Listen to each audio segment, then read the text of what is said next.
Good day to you. After yesterday having worked with simplifying exponential and logarithmic expressions with properties of exponents, today we're going to work on solving exponential equations without logarithms. So just focusing on exponential equations, working with how we can apply those properties of exponents. Now, our expectation here is that you know values of exponents and powers of exponents, powers of values of single-digit numbers, be able to easily recognize or find those powers of single-digit numbers to identify them. From past experience in Algebra 2, this was that exponent chart that you had. So if you've got that, fantastic. If not, make one.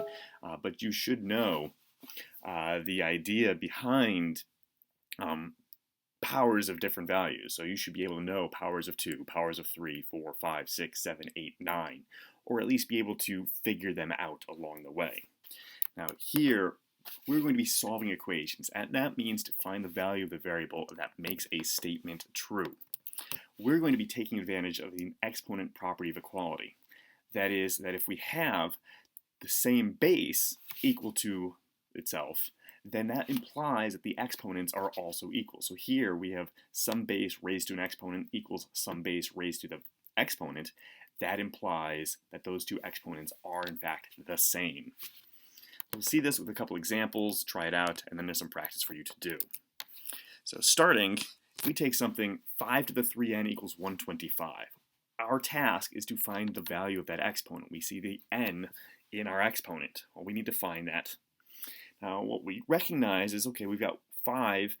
5 is a prime number. I cannot reduce that. But 125, I can rewrite 125 as a power of 5.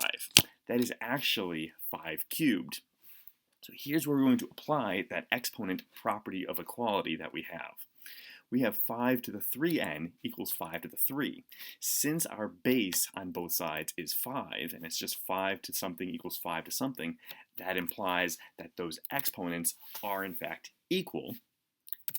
And we can solve the linear equation, or the resulting equation that we have, giving us n equals 1.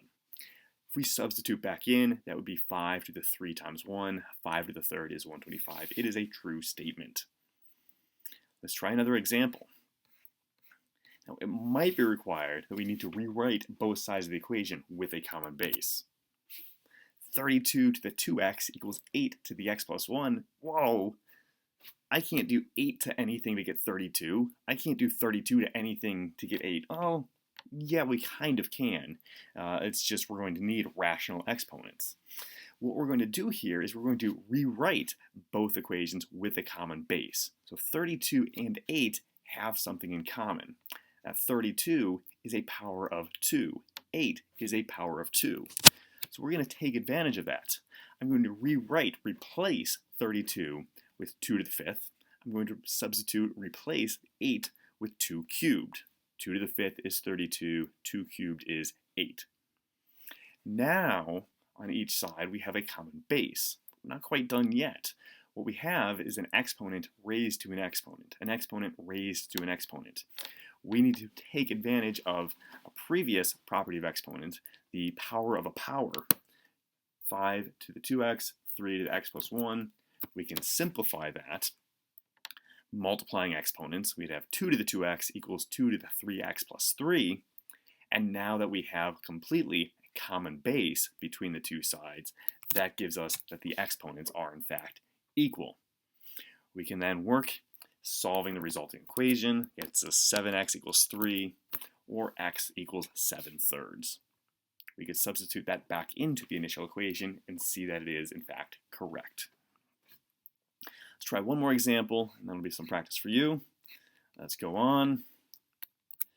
Whoa, that escalated quickly. What kind of monster would give you that? This guy. So here, we might have multiple expressions on each side of an equation. Our task is to combine common bases, so each side contains a single exponential statement. Now, 16 divided by 1/8 to the x plus 1. I could rewrite the left side in terms of something, bring that, since I'm dividing by 1/8, bring that up top. What I'm going to do, since I'm dividing by 1/8 to the x plus 1, I'm going to cross multiply, giving me 16 equals 1/4 to the 2 minus 2x times 1/8 to the x plus 1. Now my task is I need to identify a common base across everything. What is a common base between 16, 1/4, and 1/8? Well, 16, 4, and 8 all have base 2 as a common base. The 1/4, 1/8, that brings back thoughts of our negative exponent, a reciprocal. I can rewrite these using a power of 2. 16 is 2 to the 4th, 1/4 is 2 to the negative 2, and 1/8 is 2 to the negative 3. I now have a common base. I cannot set the exponents equal at this point because it's not just one base equals one base, but I have a product over here. We're first going to need to simplify using our properties of exponents, using our power of a power, eliminating those parentheses, so we just have a common base. And now we have the product of a common base. We will add those exponents. Finally, we've got base 2 equals base 2, therefore the exponents are equal, and therefore we can resolve the resulting equation. And if we substitute 11 back to the initial, we can see that it in fact works out. So the whole point is to rewrite statements with a common base. So we have a single base equals a single base, taking advantage all the way back to the top of this exponent property of equality. That if some base to an exponent equals the same base to an exponent, then those two exponents are equal. Try it out. Let me know if we've got any questions. Good luck.